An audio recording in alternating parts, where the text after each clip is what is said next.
Salve meus bons! E aí galera? Beleza? Tudo bem com vocês? Como vocês estão? Faz tempo que eu não dou as caras por aqui, né? Eu sei que faz tempo que eu não gravo vídeo, que eu não posto um vídeo mostrando esse meu rosto lindo, inchado, de quem tá engordando nessa quarentena.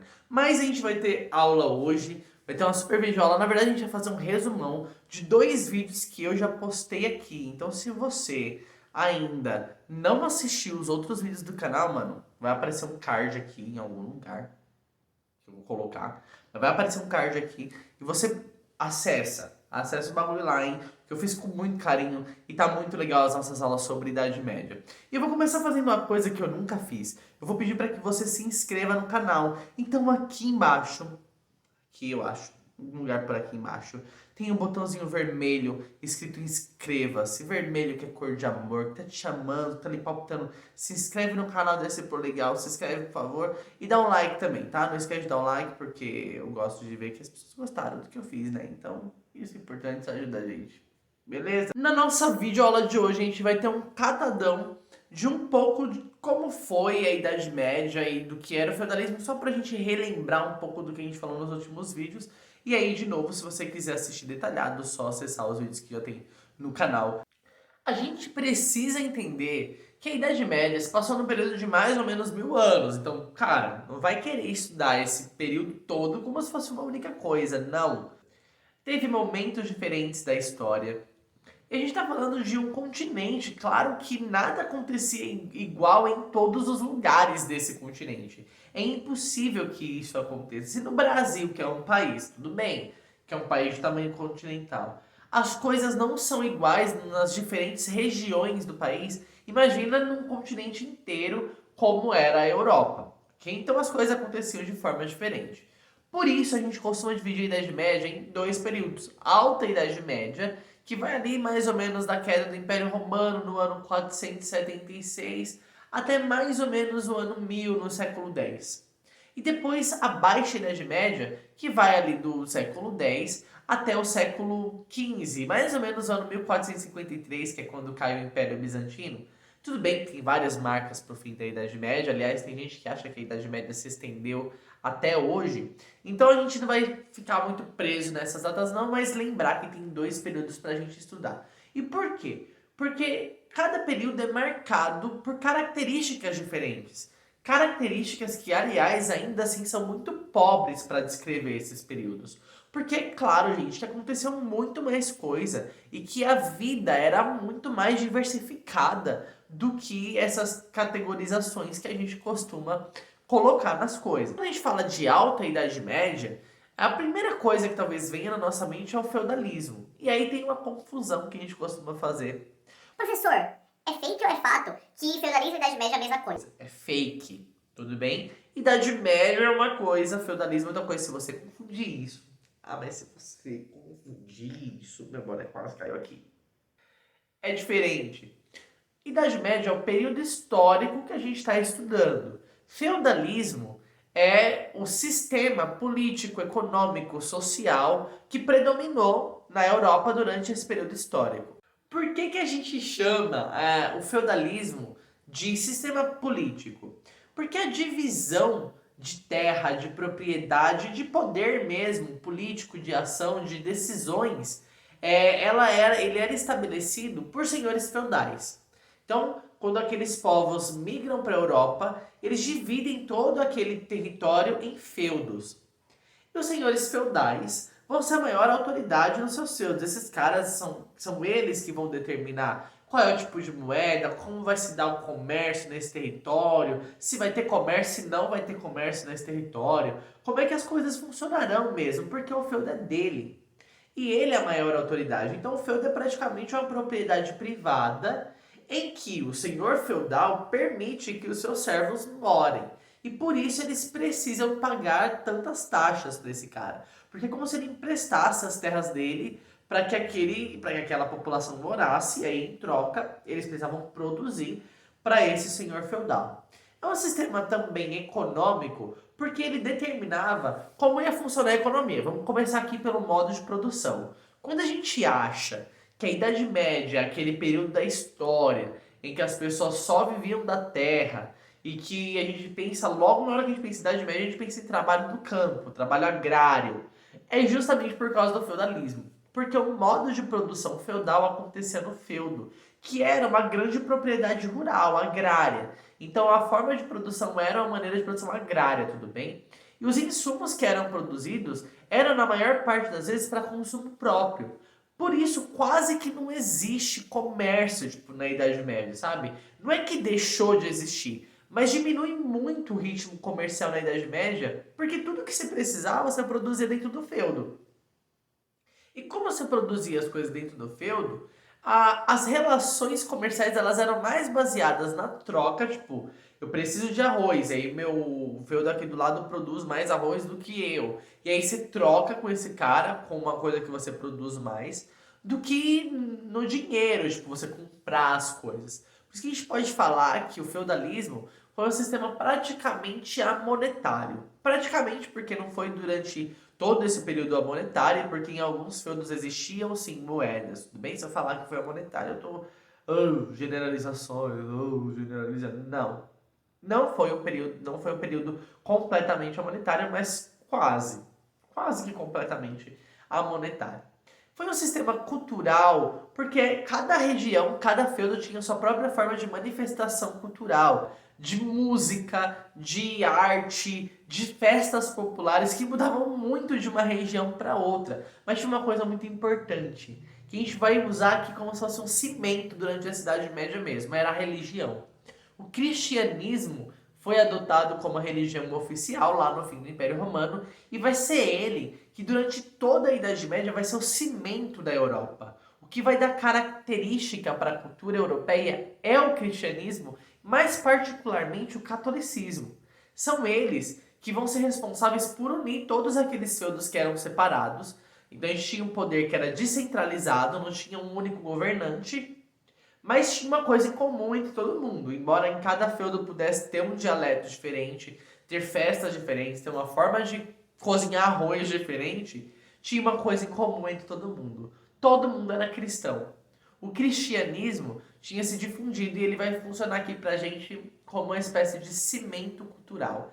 E é também um sistema social porque ele determinava a divisão de classes. Como assim de classes? A gente precisa pensar muito mais como estamentos, porque as pessoas deviam viver onde nasceram e elas não podiam mudar tipo de classe com facilidade, não tinha movimentação social. Se você nasceu numa família nobre, tu ia ser nobre, graças a Deus, entendeu? Ia viver como nobre. Se você nasceu numa família camponesa, você ia ser camponês, graças a Deus, e ia viver ali como camponês, ok? Então a gente tinha uma divisão que depois foi conhecida como a Casa de Deus e foi proposta por um bispo chamado Aldeirão de Laon. E aí ele vai propor, tentar explicar essa divisão social que já acontecia na prática, ele vai tentar trazer para a teoria. Ele vai usar o teocentrismo, claro, para explicar isso. E ele vai dizer que cada pessoa está exatamente no lugar em que deveria estar. E para que a sociedade fosse harmônica, cada um deveria cumprir a sua função na sociedade, a função que lhe foi dada por Deus. E como é que a gente sabe que foi dada por Deus? Porque você nasceu naquela família que já cumpria aquela função. Então a gente tem aí uma divisão de 3 estamentos na sociedade: o clero, a nobreza e os camponeses. Os camponeses, vilãos, os servos, bem? De uma maneira geral. Cada uma dessas classes tinha suas próprias subdivisões. Tipo, clero, a gente não pode achar que tipo, um padre é igual a um bispo, não é? Dentro dessas divisões sociais ainda tem as hierarquias. Aqueles que são mais poderosos, aqueles que são menos poderosos. Mas era basicamente isso. O clero era conhecido como oratori, aqueles que oram. Porque qual era a função deles dentro daquela sociedade feudal, medieval ali, da Alta Idade Média? Era manter a comunicação com o sagrado, com o divino. Era eles que eram responsáveis pelo contato direto com a divindade cristã. Que era eles que eram responsáveis por ligar aquela população ao seu Deus. Depois a gente tem a nobreza, que era conhecida como belatores, ou seja, aqueles que batalham. E qual que era a função social da nobreza? A função social da nobreza era cuidar das guerras mesmo, da proteção do feudo. A gente precisa lembrar que todo esse território era um período de muita guerra que você perdia território, você ganhava território o tempo todo. Então a defesa, a guerra era importantíssima nesse período. E essa era uma função particularmente da nobreza, ela era responsável por organizar tudo isso. Aliás, era eles que faziam essas guerras, né? Como até hoje a gente luta as guerras dos grandes, dos poderosos, dos soberanos, a gente tá sempre assim, né? A guerra nunca é nossa, a guerra é sempre deles, e a gente tá lutando na guerra dele. Acontecia a mesma coisa na Idade Média. E os camponeses, os servos, eles eram os laboradores, aqueles que trabalham. E eles eram responsáveis por manter o resto da sociedade, porque para que o clero pudesse se dedicar à oração, se dedicar ao contato com Deus, tinha que ter comida, tinha que ter proteção. Para que os nobres pudessem cuidar da proteção, tinha que ter alguém que trabalhasse. Você não pode trabalhar na terra, você acha? Mano, você acha? Então, segundo essa explicação do Bispo Aldaberon, né, ele estava tentando explicar essa divisão que já existia, como eu comentei com vocês. Cada um deveria estar no seu lugar e, se cumprisse a sua tarefa, a sociedade seria uma sociedade harmônica. O clero cuidar do contato com o divino, os nobres cuidarem da proteção e os servos cuidarem do trabalho e do alimento e de manter toda essa pirâmide social que a gente acabou de falar. Esse sistema que a gente acabou de comentar, ele vai predominar aí durante toda a Idade Média na Europa, em alguns momentos com mais força, outros momentos vai perder tanto a sua força. Mas depois do século X, a gente vai ter alguns movimentos importantíssimos que vão dar um novo rumo para a Europa, ok? Que vão dar um novo rumo para a história mundial também. Porque isso vai, vocês vão ver mais pra frente, vai acabar chegando aqui na gente, vai acabar chegando aqui no Brasil. Tudo bem? Aliás, vai ajudar a construir o que a gente entende por Brasil. Então, com certeza, as nossas raízes estão também na Idade Média. Nós estamos, aliás, muito enraizados nesse período histórico que a gente está conversando aqui. A gente vai ter movimentos como o renascimento do comércio. Quando a gente fala de renascimento, não imagina que o negócio morreu e olha, ressurgiu. Não. Mas o comércio vai voltar a ter uma importância muito grande. A vida na cidade vai voltar a ter uma importância muito grande. A gente vai ter aí a construção de uma ideia de universidades. A gente vai ter, né, a elaboração das universidades. As mulheres vão ganhar uma nova importância, um novo papel social. Mano, muita coisa vai acontecer. O surgimento da burguesia, e a burguesia vai ser importantíssima para a modernidade.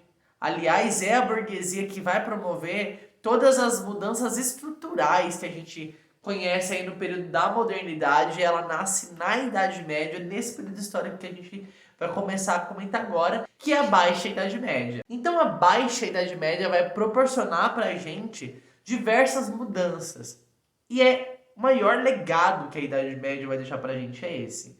Uma sociedade em constante mudanças, desde o seu início, a sua estruturação, até o declínio do que a gente chama de Idade Média. É uma sociedade com diversas mudanças e que vai acontecer o tempo todo. E é estranho porque hoje nós vivemos momentos de mudanças. Até ontem a gente estava na escola, hoje a gente está tendo aula online, tem, sabe, professor produzindo podcast, professor produzindo vídeo, o tempo todo novidade. Essa é a nossa vida, a gente está acostumado com mudanças. E a Idade Média foi um período de muitas transformações. No século XI, em 1096, mais ou menos, acho que é isso, deixa eu conferir aqui, né, porque eu confirmo da minha memória. Século XI, a gente tem aí a primeira cruzada. O que são as cruzadas? Elas são expedições militares, religiosas, que vão trazer mudanças significantes e importantíssimas para a estrutura social da Idade Média.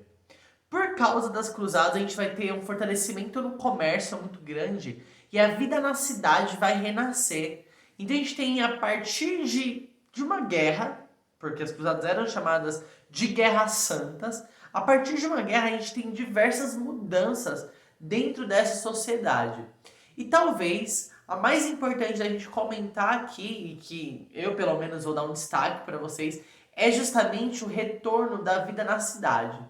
Porque como as cruzadas promoviam movimento no território europeu, muitas cidades começaram a ser criadas para ser ponto de parada, de descanso desses guerreiros e desses caras que passam o tempo todo, que peregrinam o tempo todo, que vão para a Terra Santa lutar, que voltam de Constantinopla e essas coisas todas que estão acontecendo, as cidades vão voltar a crescer, o movimento na cidade vai voltar a crescer, com as feiras medievais que também vão tomar um novo impulso, e aí a gente tem o renascimento do comércio, e aí a gente tem a criação das universidades, que vai revolucionar a maneira de pensar e de produzir ciência, mas ainda sob tutela e sob cuidado da igreja. É a igreja que vai ser a responsável pela criação das universidades. É a igreja que vai ser a responsável pela manutenção das universidades e vai influenciar o pensamento da sociedade através desse sistema que acabou de ser criado.